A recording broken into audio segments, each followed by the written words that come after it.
so much. எங்களுக்காக வந்ததுக்கு பேசினதுக்கு ஒரு பெரிய நன்றி. Thank you very very much.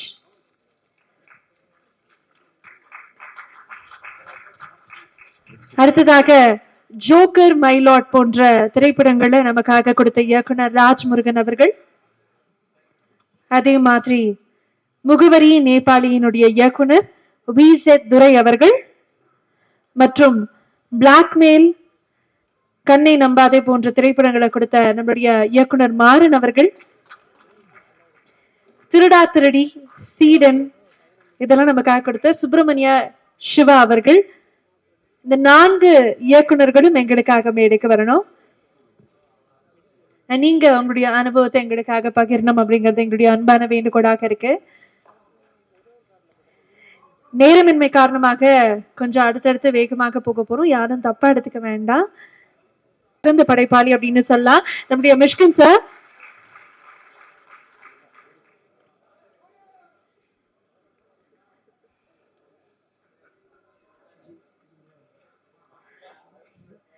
Mysskin sir நிறைய பேர் விஜய் ஆண்டனி சார் பூக்கின்னு சொன்னாங்க. தி ரியல் பூக்கி இஸ் மிஷ்கின் சார்னு சொல்லலாம். So Mysskin sir, okay sir, thank you. நாங்கள் வச்சுக்கோங்க.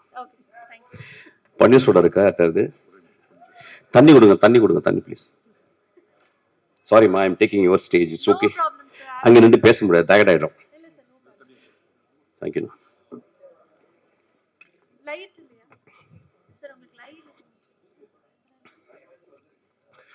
சார் நீங்கள் இங்கே தான் இருக்கீங்களா? இல்லை நடுவில் போட்டுட்டுமா? லைட் இருக்கா? ஓகே, இப்படி போங்கம்மா. நீ நின்றுக்கிட்டே இருந்த எப்படி நான் பேச முடியாது. தேங்க்யூ.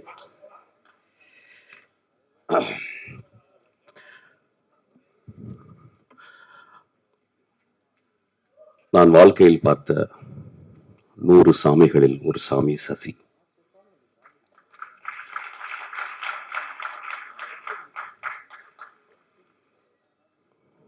சினிமாவில் சாமிகள் கிடையாது, ரொம்ப கம்மி. ஒரு 10 பேர் தேர்வாங்களான்னு டவுட்டு. நான் இந்த 30 வருஷ சினிமாவில்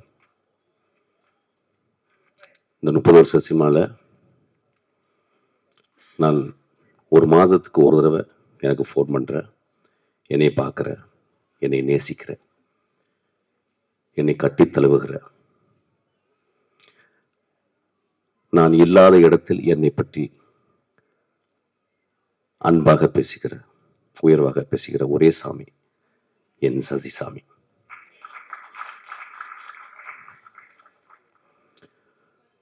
சினிமாவில் என்ன சாதிக்க போறோம்? ஒரு நேஷனல் அவார்டு வாங்குவோம், ஒரு 10 ஃபிலிம்ஃபேர் அவார்டு வாங்குவோம், இல்லை ஒரு ஆஸ்கார் அவார்டு வாங்குவோம். ஆனால் செத்து போயிடுவோம் ஒரு நாள். ஆனால் சசி சாகவே மாட்டான். அவன் ஒரு சாமி. எங்கள் அண்ணா அவன் ஆக்சுவலாக. அவன் திடீர்னு எனக்கு ஃபோன் பண்ணி சொல்லுவான், டேய் ஒரு அழகான சூரியன் அப்படியே ஒரு ஈவினிங் அப்படியே அஸ்தமிச்சிட்டா நான் பார்த்தேன். அப்போ இந்த அழகை யார்கிட்ட பேசுறதுன்னு தெரியல, உன்கிட்ட தான் பேசணும் அப்படின்னு சொல்லி என்கிட்ட பேசுவோம். ரொம்ப தேங்க்ஸ்ண்ணா. இதுதான் எனக்கு விருது. நீங்கள் எப்பொழுதுமே என்னுடைய விருது. நான் கதிர் சார்ட்ட இருக்கும்போது அப்போ யார்ட்டுமே நான் பழகலை, ரொம்ப கட்டுக்கோப்போடு இருப்பேன். அந்த கதிர் சாரோட இருந்த எவ்வளவோ டைரக்டர்ஸில் நான் ரொம்ப நம்புகிற, நேசிக்கிற ஒரு அருமையான சாமி எங்கள் சசி சார். நான் கதிர் சாரை விட்டு வெளியே வந்த பிறகு சண்டை போட்டு தான் வெளியே வந்தேன். சும்மாலாம் வரமாட்டேன். சண்டை போட்டு வெளியே வரும்போது யார்கிட்ட போய் சேரலான்னும் போது சசி சார்ட்ட தான் ஞாபகம் வந்துச்சு. நான் நேராக போய் கதவை தட்டினேன், அவர் வீட்டு கதவை. அவர் உடனே திறந்து, என்னப்பா அப்படின்னாரு. இல்லை சார், நான் உங்கள்ட்ட அசிஸ்டண்ட்டை சேர வந்திருக்கேன். அப்புறம் ஒரு 10 நிமிஷம் 15 நிமிஷம் பேசினாரு. அதுக்கப்புறம் இல்லைப்பா என்னால் இப்போ சேர்த்துக்க முடியாது. சரி சார், திரும்பி போய் லேண்ட்மார்க்கில் போய் ஜாயின் பண்ணிட்டேன். அதுக்கப்புறம் தான் வின்சென்ட் செல்வா என்னை கூப்பிட்டு போனார். எப்பொழுதுமே மனிதர்களை உற்று பார்த்து அவங்களுக்கு ஏதாவது பிரச்சனையா என்ன அப்படின்றது ஒரு தாயுள்ளத்தோட பார்க்கக்கூடிய ஒரு மனுஷன் சசி. நான் மனிதர்கள்ட்ட, அதாவது ஆம்பளைங்கள்ட்ட ரொம்ப அதிசயப்படுற விஷயம் என்னன்னா, அந்த ஆம்பளைங்கள்ட்ட இருக்கிற பெண்மைத்தன்மை. சமூகம் ஆம்பளைங்களாவே பார்க்குது, பெண்களை பெண்களாவே பார்க்குது. ஆனா இவங்க சொல்றாரு there are anima and animals. Anima and animals ரெண்டு இருக்கு பாடிக்குள்ள. அப்ப அந்த அனிமா, அந்த பெண் தன்மை யார்கிட்டலாம் அதிகமா இருக்கும் அவங்கலாம் மிகச்சிறந்த மனிதர்களா இருப்பாங்க. இப்போ இளையராஜா பார்த்தீங்கன்னா ரொம்ப பெண் தன்மை இருக்கும், ரகுமான்கிட்ட பார்த்தீங்கன்னா ரொம்ப பெண் தன்மை இருக்கும். அதனால தான் மிகச்சிறந்த படைப்பாளிகளா இருக்கிறாங்க. நிஜ வாழ்க்கையில அந்த ஆணுக்குள்ள இருக்க பெண் தன்மை, அந்த அரவணைப்பு, அந்த பாசம், அந்த அந்த பரிதாபம், அந்த பரிதவிப்பு எவன்ட்டு இருக்கோ அவன் ஒரு எக்ஸ்ட்ரானரி ஹியூமன் பீயிங் இருக்கான். அப்படியாப்பட்ட எக்ஸ்ட்ரானரி ஹியூமன் பீயிங் தான் சசி. என்னை ரொம்ப சொல்லுவாங்க, ரொம்ப முரட்டு பைய அப்படிப்பாங்க. இப்படின்னா அழுதுருவேன் ஆக்சுவலா. கிட்டத்தட்ட நான் அந்த ஒரு நிலைமையில இருந்து நான் இப்ப பேசுறேன் ஆக்சுவலா. என் சசி இந்த கதையை எழுதி முடிச்ச பிறகு எனக்கு ஒரு ஃபோன் பண்றாரு. எங்கப்பா இருக்க அப்படின்றாரு. ஆஃபீஸில் இருக்கேண்ணா. எனக்காக ஒரு 2 மணி நேரம் ஆஃபீஸ் விட்டு வெளியே போவையான்னு கேட்டார். போகிறேண்ணா. இல்லை உன் அசிஸ்டன்ஸை வந்து கதை சொல்லணும் அப்படின்னாரு. நண்பர்களே, 2026 30 வருஷம் இருந்த ஒரு டைரக்டர் இன்னொரு டைரக்டருடைய அசிஸ்டன்ட் டைரக்டர் நம்பி கதை சொல்ல வரான்னா அவன் சசி தாங்க வருவான், வேற யாரும் வர மாட்டான். 2 மணி நேரம் வெளியே இருந்தேன்.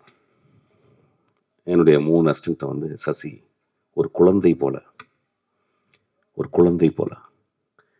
உட்கார்ந்து, அவன் அப்போ 2 வருஷம் தான் ஒர்க் பண்ணிருக்கேன் என்கிட்ட. ஒரு படம் தான் ஒர்க் பண்ணியிருக்காங்க ஆக்சுவலாக. ஏன்னா என் படம் வந்து 6 வருஷம் ஆச்சு. 2 படம் என்னாச்சுன்னே தெரியல. அந்த அசிஸ்டன்ட் டைரக்டரை மதிச்சு, ஏன்னா 2-3 தடவை மீட் பண்ணியிருக்கிற போல அவங்க பேசுகிறாங்க, அவங்க படிக்கிறத பார்க்குறாங்க, அவங்க என் கூட விவாதம் பண்ணுற பார்க்குறாங்க. சசியோடைய அசிஸ்டன்ஸ் மாதிரி இல்லை என் அசிஸ்டன்ஸ் கத்தி ஏற்று கழுத்தில் வைப்பான். சசியோடைய அசிஸ்டன்ட் மயில இருக்கிற தொட்டி எண்ணெயை தொட்டு தடவுவான். என் அசிஸ்டன்ஸ் கத்தி எடுத்து வைப்பான், கன் எடுத்து வைப்பான். ஏன்னா முதல் நாள் வந்தவொடனே அதுதான் பழக்குவேன். கன் எடுத்து இங்கே வைக்கணும்டா, கத்தி எடுத்து பின்னாடி வைக்கணும் தான் சொல்லுவேன். You have to be ruthless to me அப்படிமே. ஏன்னா சினிமாவில் இருந்தால் you have to be ruthless. Cinema கொன்றும் உங்களை. ஸோ அந்த மாதிரி மனிதர்களை பார்த்துட்டு, அந்த மாதிரி அந்த 2 அசிஸ்டன்ட், ஒரு பெண்ணு, என் மகள் ஒருத்தர் இருக்கா நிவேதிதா, அப்புறம் வெங்கட்னு ஒருத்தர் இருக்கான், அப்புறம் இன்னொரு பையன் அவன் கூட ரங்கநாதன், 3 பேர் வந்து கதை சொல்றாரு. Imagine this process, the process. Who are they? They are fucking nothing actually. They are nothing. ஆனா எங்க இருந்து இந்த மனிதனுக்கு இந்த தோணுது அப்படின்னா, மனித வாழ்க்கையை சசி பார்த்துக்கிட்டே இருக்கான். அந்த இலகிய மனத்தில் அந்த பெண் தன்மை அதிகமாக குடிகொண்ட அந்த மனிதன் அப்படி யோசிக்கிறான், சார் இந்த பசங்கள்ட்ட சொல்லலாம்ல, இந்த பசங்க என்கிட்ட எப்படி நடந்துக்கிட்டாங்க, மிஷ்கின் அவங்களை எப்படி வளர்க்குறான்ல அப்படின்னு போய் சொல்றான். பெரிய விவாதம் நடக்குது, பெரும் விவாதம். சொல்றாரு. அப்புறம் நான் உள்ள வந்தோன்னே அப்போ என்கிட்ட வந்து 2 நிமிஷம் 10 நிமிஷம் கதை சொன்னார் நினைக்கிறேன். சசி போன நம்பர் நாங்கள் 10 நாள் அந்த கதையை பற்றி பேசினோம். நேற்று அந்த படத்தை பார்த்துட்டு நான் ஒரு 3 மணி நேரம் என் அசிஸ்டன்ஸோட பேசினேன். இது இந்த பாயிண்ட் ஆஃப் வியூலேருந்து சொல்லியிருந்தா அப்படி இருக்கும், அந்த பாயிண்ட் ஆஃப் வியூலேருந்து சொல்லியிருந்திருக்கும். அந்த வாத்தியாரை நடிச்ச ஒரு கடைசி வரைக்கும் இருந்தது அப்படி இருந்திருக்கும். விஜய் ஆண்டனி வந்து முதல் சீன்லேருந்தே ஒரு வீட்டில் தனித்தனியா அந்த அம்மாவை பார்த்துக்கிற ஒரு கேரக்டரா மட்டுமே சும்மா ஷார்ட் காட்டிட்டே போய் எப்படா இருந்திருக்கும் அப்படின்னு நாங்கள் விவாதித்தோம். நிறைய படம் பார்க்கறதில்ல, ஏன்னா படம் பார்த்தா ஜுரம் வந்துடும். நல்ல படம் இல்லைன்னா ஒருத்த முடிஞ்சுது, ஒரு 5-9 நாள் கையெல்லாம் சுருங்கிட்டு போயிடும். ஐயோ நெக்ஸ்ட் நம்மளால படமே எடுக்க முடியாதுன்னு. நல்ல படம் பார்த்துட்டா அப்பா 25 படம் பண்ணலான்டா அப்படின்னு சொல்லிட்டு ஒரு பயங்கர எனர்ஜி வந்துடும். சசிசார் படங்கள் நிறைய நான் சொல்லாமலே மட்டும்தான் பார்த்தேன்னு நினைக்கிறேன் ஆக்சுவலாக. ஸோ இந்த படத்துல நிறைய விவாதங்கள் எனக்கு இருக்கு. விவாதங்கள்னா கதை சார்ந்த விவாதங்கள் இல்ல, திரைக்கதையை எப்படி சொல்லலான்ற விவாதங்கள் எனக்கு இருக்கு. அது சரிசா அப்புறமா நான் வச்சுக்கிறேன். ஆக்சுவலா ஆப்பு ஒரு நேர்மையான படைப்பு. நான் எங்க யோசிப்பேன், ஒரு ஒரு ஒரு சினிமா கலைஞனை எங்க, ஒரு சினிமாக்காரன் ஒரு சினிமா கலைஞன் அப்படின்ற ரெண்டு வித்தியாசம் எங்க இருக்குன்னா, சினிமாக்காரன் சம்பாரிச்சே சாவணும்னு வாழ்றவன். சினிமா கலைஞன் நான் காசு கொடுத்து அவங்களுக்கு வந்து தானம் கொடுக்கணும்னு பார்க்குறேன். நான் 150 ரூபா கொடுக்கறது அவங்களுக்கு வந்து 1,50,00,000 கொடுக்கணும்னு நினைச்சிருக்கேன் தான் சினிமா கலைஞன். அப்படியாப்பட்ட சினிமா கலைஞன் தான் காசு. இந்த படத்தினுடைய தர்மம், இந்த படத்துல ஒரு பெரிய தர்மம் இருக்கு. அந்த தர்மத்தை நம்ம விட்டுட்டு போயிட்டே இருப்போம். ஒரு எக்ஸாம்பிள் இப்படி வச்சுக்கிறேனே அந்த கதையை, ஏன்னா நிறைய டிஸ்க்ளைமர் கதையை பத்தி சொல்லிட்டாங்க. So I think I can talk. Could I talk? Okay okay, அது ஓகே நிக்கில், டேரக்டர் சொல்லட்டும். ஓகே, இப்போ இப்படி வச்சுக்கலாமே. இப்போ நான் வந்து என்னுடைய மகள் இருக்கேன். நான் இப்போ மகளுடைய கான்வெகேஷன் தான் போயிட்டு வந்தேன், கனடா போயிட்டு வந்தேன். அவளுக்கு இப்போ 25 வயசு ஆச்சு. அவளுக்கு ஒரு கல்யாணம் நடக்குது. ஒரு மாசத்துல அவருடைய கணவனுக்கு ஆக்சிடென்ட் ஆகி இறந்துட்டான்னு வச்சுக்கோங்களேன். அப்போ என் மகளை நான் எப்படி பார்ப்பேன்? என் மகளை நான் ஒரு நாள் பிறண்டு அழுவேன், அதுக்கப்புறம் கடவுளை திட்டுவேன், அதுக்கப்புறம் மறுநாள் வந்து சாப்பாடு கொடுப்பா, அப்புறம் எனக்கு வெளிக்கு வரும், அப்புறம் கொஞ்சம் தண்ணியை போடுவேன், அப்புறம் படம் பார்ப்பேன். என் மகளை நான் மறந்துடுவேனா, மறக்கணுமா அப்படின்ற கேள்வியை தான் அந்த படம் கேட்குது. நம்ம ஆண்கள், இந்த சமுதாயத்தின் விதிகளை எழுதிய ஆண்கள், இந்த சமுதாயத்தில் சட்டதிட்டங்களை எழுதிய வெறும் ஆண்கள் இந்த பெண்களை எப்படி பார்த்து கொள்கிறோம்? அப்ப என் மகளை நான் ஒரு மாசத்துக்கு அப்புறம் விதவையானா நான் எப்படி பார்க்கறது? யோசிக்கலாம். என்னடா ஒரு மாதிரி, ஏன்னா எக்ஸாம்பிள் யாரை வச்சு பேசுறது? வேற யார் மகளை வச்சு பேசுவேன்? என் மகளை தான் பேச முடியும். அப்பதான் புரியும். அப்ப நம்ம வீட்டுல, நம்ம வீட்டு பக்கத்துல, நம்ம தெருவுல அத்தனை பெண்கள், கணவனை இழந்த பெண்கள், கல்யாணமாகாத பெண்கள், கல்யாணமாகி வரதட்சணை கொடுமையாக வீட்டில் விரட்டி அடிக்கப்பட்ட பெண்கள், இந்த பெண்ணுக்கு குழந்தையே பிறக்காது அவ மூலின்னு சொல்லி அனுப்பப்பட்ட பெண்கள், இப்படி ஒவ்வொரு தெருக்களிலும் ஒரு இறக்காமல் புதைக்கப்பட்ட பெண்கள் வாழ்ந்து கொண்டே இருக்கிறார்கள். அப்படியாப்பட்ட ஒரு பொண்ணதான் சசி படம் எடுத்திருக்கான். இந்த கதையை சொல்லும் போது வெகு சில டைரக்டர் தான் இங்க கதைய தியானிக்கிறான். நான் அசிஸ்டன்ட் டைரக்டர் சொன்னேன், கதையை அசிஸ்டன்ட் டைரக்டர் வரும்போதே மொத்தம் 6 கதை வச்சிருப்பான். 6 பேருக்கு கதை இருக்கும். இன்னைக்கு நான் சொல்லிட்டு வந்தேன், தம்பிங்களா, அந்த கதையெல்லாம் இருக்குல்ல, எங்கேயாவது கொண்டு போய் குழியை தோண்டி புதைச்சிருக்கேன். ஒரு 3 வருஷம் என் கூட வாங்க, என் கூட பழகுங்க, நான் பழகக்கூடிய மனிதர்களோட பாருங்க. கதை வயிற்றுல பிறக்குண்டா உங்களுக்கு அப்படின்னு சொல்லிட்டு, அப்படி பிறந்த கதை தான் அந்த கதை. ஆக்சுவலா ஒரு கதாசிரியன் செய்வதில்லை. Movies are not made. They happen. They gestate. It gives birth to you. The story will make you a mother. அப்ப இந்த கதையை அவர் சொல்லும் போது நான் இந்த கதையினுடைய தர்மத்தை பார்த்தேன். எப்படி சமூகத்தை ஒத்து பார்த்திருக்கான், எப்படி பெண்களை ஒத்து பார்த்திருக்கான். It's a beautiful story. எனக்கு ரொம்ப பிடிச்ச ஸ்டோரி. லெட் மீ வேற கீர் போட்டு அப்படியே கொஞ்சம் மாறுறேன். ஆக்சுவலாக போர் அடிக்குது லைட்டா. ரொம்ப அழகா அந்த திரைப்படத்து கதாநாயகி, அந்த கதையின் நாயகி, ரொம்ப வருஷத்துக்கு அப்புறம் நான் நிறைய படங்கள் பார்க்கறது இல்லை, படிக்கிறேன்.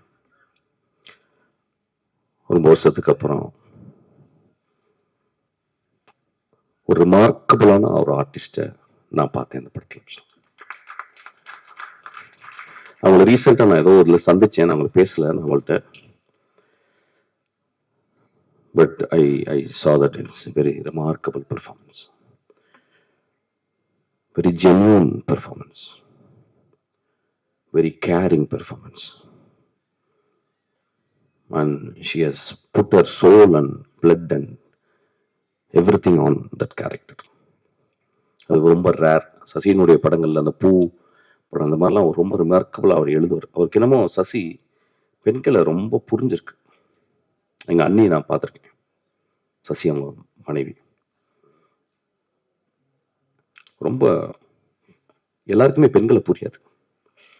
ஒரு கோடி ஆண்கள் இருந்தா ஒரு 1.5 பேருக்கு தான் பெண்கள் புரியும். 2 பேர் கூட புரியாது. அந்த அந்த கதாபாத்திரத்தை அப்படியே செதுக்கி செதுக்கி வளைச்சிருக்காரு. அவங்க ரொம்ப அழகா, ரொம்ப நன்றிமா. It is I can only thank you. there is just by saying you அதெல்லாம் போர் அடிக்குது எனக்கு. ஆக்சுவலாக ஐ கேன் ஒன்லி நான் டப்புன்னு காலில் விழுந்துருவேன். கொஞ்சம் ஜாஸ்தியாக இருக்கும், பட் பரவாயில்ல, ஜாஸ்தியாக தானே வாழ்க்கை ஃபுல்லாக இருக்கு. போகும்போது காலில் விழுந்து போகிறேன், கவலைப்படாங்க. ஏன்னா ஆம்பளைங்க காலில் விழுகிறதே பெரிய மயிரா போச்சுங்க ஆக்சுவலாக. ஏன்னா அவங்க நடிச்சுட்டா அப்பா தலைவா உங்க காலில் விழுவணும். Actually that should be an example. Actually you deserve that. Actually அப்புறம் விஜய் உங்களை மன்னிச்சுங்க, படமே பார்த்ததில்லை நான். ஆக்சுவலாக நான் என்னாச்சுன்னா, நான் வந்து பிச்சைக்காரன் படம் வந்து ஒரு ஊர்லேருந்து வரேன், மசனகுடியிலேருந்து வரும்போது கரெக்டாக அந்த அடையாரில் வரும்போது ஃபோன் பண்ணேன். அண்ணா என்னென்ன உங்கள் படம் பயங்கரமாக ஓடி. ஏன்னா சசி படங்கள் எப்படின்னா சசி மாதிரி தான் ஓடும். ஒரு 50 நாள் 60 நாள் நல்ல படம் மெதுவாக தான் பார்ப்பாங்க. அப்படிலாம் போய் பார்க்க மாட்டாங்க. அப்படி மெதுவாக திக்கல்னும் அந்த அப்படி மாதிரி தண்ணி அது மாதிரி தான். அப்போ நாங்கள் ஃபோன் பண்ணால் பெரிய hit. I was so happy. சசிக்காக ஒரு சென்சேஷனல் ஹிட் அப்படின்னோடனே ரொம்ப சந்தோஷமாச்சு. இதுதான் ஐ கால்ட் ஹிம். அண்ணா சசி நான் பயங்கரமாக ஓடுதுண்ணா. எல்லாம் சரி, நீ பாத்துறாத, அவ்வளோ நல்ல படம் இல்லை அப்படின்னாரு. See the truth. Please give applause to him. See the truth. So truthful. அவர் தெரியும் நான் பாத்துறேன். மயிறு மாதிரி படம் எடுத்திருக்க நீ வந்து இது சரி ஓடிச்சா? ஏன்னா ஓடின பண்ணாவே எனக்கு டவுட். எனக்கு ஓடுற படம் எடுத்துட்டாவே எனக்கு டவுட். தனஞ்சன் யோசிக்கிறாரு இங்க இருந்து. ஓடுற படம் எடுத்தாவே ஏதோ ப்ராப்ளம் இருக்குன்னு அர்த்தம். கொஞ்சம் மெதுவாக தான் ஓடணும். ஃபர்ஸ்ட் கியர் போடணும், கொஞ்சம் ஸ்லோவாக ஓடணும், செகண்ட் கியர் போட்டு தேர்ட் கியர்ல ஓடணும். ஏன்னா because if immediately if an audience understands something, there is a flaw in that movie, because it is not making them to think, making them to reflect.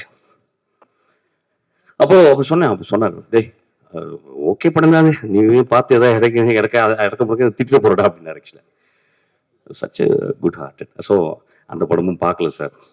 சார்லாம் சொல்ல மாட்டேன், தம்பி தான் சொல்லுவேன்.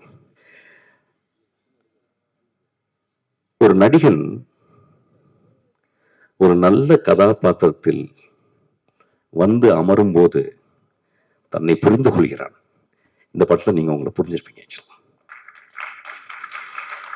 எனக்கு எப்பயுமே உங்க மேல என்னடா ஒரு மியூசிக் டைரக்டர் ஏன்ப்பா டான்ஸ் எல்லாம் ஆடணும் அப்படின்னு எனக்கு டவுட் வரும். அப்புறம் சரி, ஆனா நீங்க ஒரு எக்ஸ்ட்ரானரி ஒரு வில் பவரோட நான் நடிக்கணும் அப்படின்னு வந்தீங்களா, எனக்கு ரொம்ப ஆச்சரியமா இருக்கும். அப்புறம் நான் பார்க்கறதுல, ஆனா சரி இந்த பையன் என்ன இப்படி நடிச்சுக்கிட்டே இருக்கான். நல்ல வேளை இந்த படத்தை நான் ஃபர்ஸ்ட் பார்த்தேன். பிகாஸ் அந்த கேரக்டர் உங்களை ரொம்ப அமைதியாக்கிடுச்சு. Don't say extra, don't act extra, just be there, just be there and you are being there. That's so great acting. எனக்கு ஒரு வாய்ப்பு பார்த்தீங்கன்னா ரொம்ப அழகான ஒரு கதை இருக்கு. நான் சும்மா நான் கேட்குறேன், நீங்களும் சுவாதிக்காம நடிங்க. ஒரு கதை வச்சிருக்கேன், சின்ன கதை. அது வேகமாலாம் ஓடாது, ஜனரஞ்ச படம்லாம் கிடையாது, ஊர்லாம் கிடையாது, சின்ன படம் தான். நீங்க 2 பேரும் நடிக்கணும். அது ஏன்னா அது சும்மா சேலஞ்சா வச்சுக்கிறேன். படம் 6 வருஷம் படம் ரிலீஸ் ஆகலனால இப்பயே வந்து இது பண்ண அதெல்லாம் கிடையாது சார். அப்படிலாம் ஆள் கிடையாது சொல்றேன். பட் அந்த படம் பார்த்தோன்னே எனக்கு ரொம்ப இன்ஸ்பயர். இந்த 2 பேரையும் நம்ம திரும்பி வாழ வைக்கணும்ல. திரும்ப 2 பேரையும் திரும்பி ஒரு ஃப்ரேமுக்குள்ள கொண்டாடணும்னு ஆசைப்பட்டேன். ஒரு சின்ன குழந்தைத்தனமான ஆசை ஆக்சுவலி. சின்ன பட்ஜெட் தான், பெரிய சம்பளம்லாம் நான் கேட்க மாட்டேன். ஸோ அதனால அன்னைக்கு தனஞ்சயன் சார் சொல்லுவார், இன்னைக்கு அதை பண்ணிடலாம் அப்படிம்பாரு. It's a good movie sir. It is a good movie. It's a bloody good movie actually. I'm telling. Commercial படம்லாம் இல்லை. ஸோ அந்த பார்க்கும்போது sir I would say yes actually. அதுல எனக்கு ஒரு சந்தேகம், இந்த பையன் எப்படி, நான் யூஸ்வலா எப்படின்னா படம் பார்க்கறதோட போட்டோகிராஃப்ஸ் ரொம்ப ஸ்டடி பண்ணுவேன். போட்டோகிராஃப்ஸ் ஸ்டடி பண்ணும்போது அப்புறம் 2-3 தடவை பார்த்துருக்கேன். பார்க்கும்போது இவர் எவ்வளவு எக்ஸ்பிரசிவா இருப்பாரு அப்படின்னு சொல்லி. I think this man's biggest strength is not to express actually. There are actors, they don't express. Brando will express. Mifune will express. There are very very few people. Choi Min-sik வந்து he will never express. எப்பயாவது திடீர்னு ஒரு dynamic மாதிரி வெடிப்பார். So எனக்கு அந்த படம் ரொம்ப பிடிக்கும். உங்கள் ட்ரெஸ்ஸு பர்டிகுலராக அப்போ எனக்கு ரொம்ப பிடிச்ச ஷாட், உங்கள் அம்மாவை நீங்கள் வந்து குளிப்பாட்டும் போது அம்மா உன்னுடைய முதுகு அப்படியே வச்சிருந்தாரு Sasi. one of the remarkable shot in Indian cinema actually. One of the remarkable shot. I won't say shot. One of the remarkable image in சொல்லுவேன். I would call it image. Beautiful image. அந்த ஒரு ஷாட்டுக்காக நீங்க 200 ரூபாய் 300 ரூபாய் கூட கொடுத்து வரலாம். ஒரு மகனுக்கு சொல்லிக் கொடுக்கும் ஒரு தாய் எத்தனை வாட்டி நம்மளை குளிப்பாட்டியிருப்பா, எத்தனை வாட்டி குளிப்பாட்டியிருப்பா. ஒரு தாயை நம்ம குளிப்பாட்டக்கூடிய வாய்ப்பு வருதா? வருமாயா நம்மளுக்கு? அப்ப யாராவது ஒரு நர்ஸை போட்டு மனைவி குளிப்பாட்டுவாளா? நம்ம மனைவி ரொம்ப ரேரஸ்ட் ஹேப்பனிங் தான். ஒரு தாயை மகன் திரும்பி குளிப்பாட்டுதல், அவன் குளிப்பாட்ட வச்சிருக்கான். ஆக்சுவலா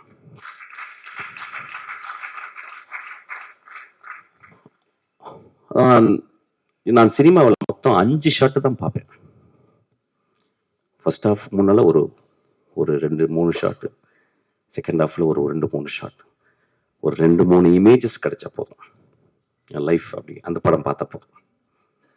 ரொம்ப மோசமான படங்கள்ல ஒரு 2-3 ஷாட் பார்த்தா எனக்கு ரொம்ப ஹாப்பியா இருக்கும். இந்த படத்துல சசி பேக் பண்ணிட்டே இருக்கான். பேக்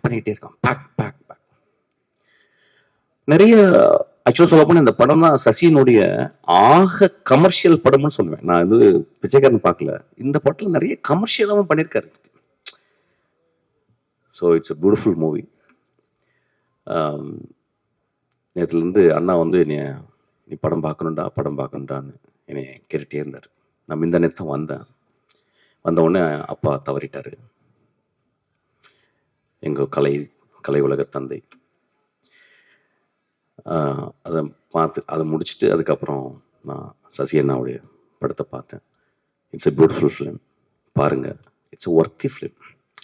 ஒரு படம் ஒரு 150 ரூபா கொடுத்துட்டு சும்மா 2 hours அப்படி காரில் வந்து தியேட்டருக்குள்ள வந்து போகிறது இல்லைங்க. ஒரு படம் காரில் வந்து இறங்கி ஒரு இருட்டு தியேட்டரில் வந்து உட்காந்து வாழ்நாள் முழுதும் நாம் செய்த தியாகத்தையும், வாழ்நாள் முழுதும் நாம் செய்த துரோகத்தையும், வாழ்நாள் முழுதும் நாம் செய்த தர்மத்தையும் யோசிக்க வைக்கிற இடம் தான் தியேட்டர். ஆக்சுவலி இந்த படம் பாருங்க. உங்களுக்குள்ள இருக்க பெண்மை, உங்களுக்குள்ள இருக்க தாயன்பு, உங்களுக்குள்ள இருக்க எல்லா பெஸ்ட் திங்கையும் இந்த படம் போக் பண்ணி சொல்லிக் கொடுக்கும். டேய், உனக்குள்ள இவ்வளவு பெஸ்ட் இருக்குடா, உனக்குள்ள இவ்வளவு பெஸ்ட் இருக்குடா, நீ இவ்வளவு நல்லவன்டா சொல்லும். ஒரு நல்ல படம் சொல்லுது. இந்த படம் சொல்லியிருக்கு. நன்றி.